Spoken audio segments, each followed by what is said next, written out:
Hi, I'm Dr.Rashmi Yogish, Clinical Director and Consultant, Khushi Fertility and IVF Center, JP Nagar, Bangalore. Precautions after IUI.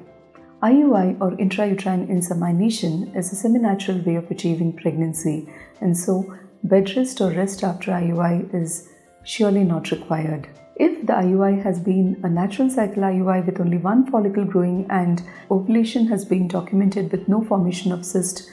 one can continue to lead a totally normal life after intrauterine insemination.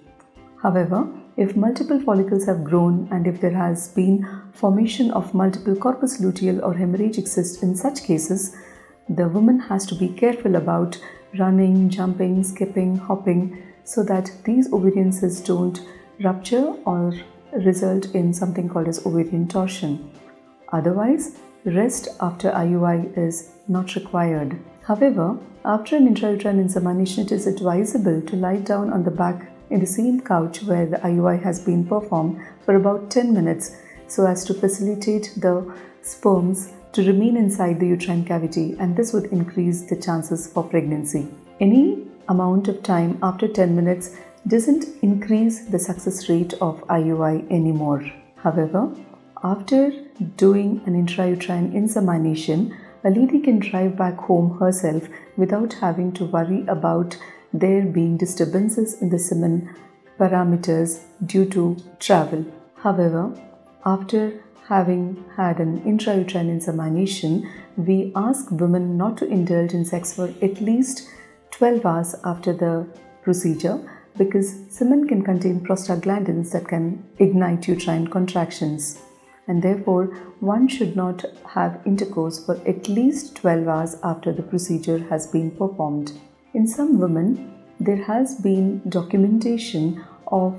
uterine contractions post intrauterine insemination, especially if the catheter tip has touched the top of the uterus or the fundus of the uterus. Such women would be required to lie down on the couch for a little more than 10 minutes just to reduce the pain or the contractions. There can sometimes be difficulty in performing the IUI due to the hole, that is the cervical os, being too small, narrow, or sometimes the direction of the cervical canal is not straight but a little tilted, or it could also be because of an acute bend between the cervix and the uterus.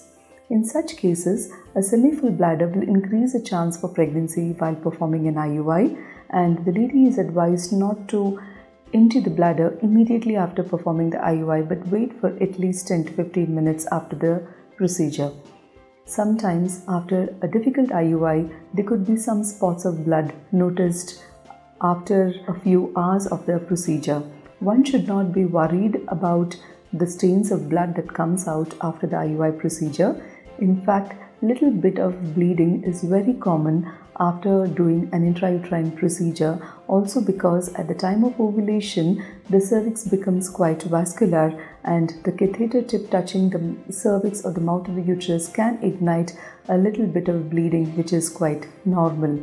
However, heavy bleeding after an intrauterine procedure should be brought to the notice of the attending doctor, and this is very unlikely and very unusual to happen until and unless the woman has had some injury due to an instrument which is used to hold the cervix or the mouth of the uterus in difficult insemination procedures. After an intrauterine insemination, usually luteal phase support is given with the help of progesterone tablets or vaginal suppositories. While using the same, there could be some amount of vaginal irritation, and if such a thing happens, one should get this to the notice of the doctor and stop using those, as the vaginal irritation and moistness can increase the chance for infection and thereby reduce the chance for pregnancy. Oral medications, sometimes when the vaginal progesterones are taken orally at a dosage more than 200 milligrams or 300 milligrams of the micronized progesterone, there could be incidences of giddiness, and therefore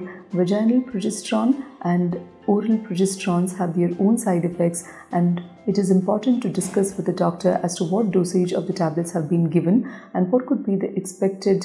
side effects of these, and ensure that whatever doesn't suit you, you don't use that and resort to using either oral progesterone tablets that don't have any of these side effects, or use the same vaginal progesterones per rectally, so that, or I mean, when I say per rectally, it is in the place where one passes stools, so as to avoid this kind of vaginal irritation. However,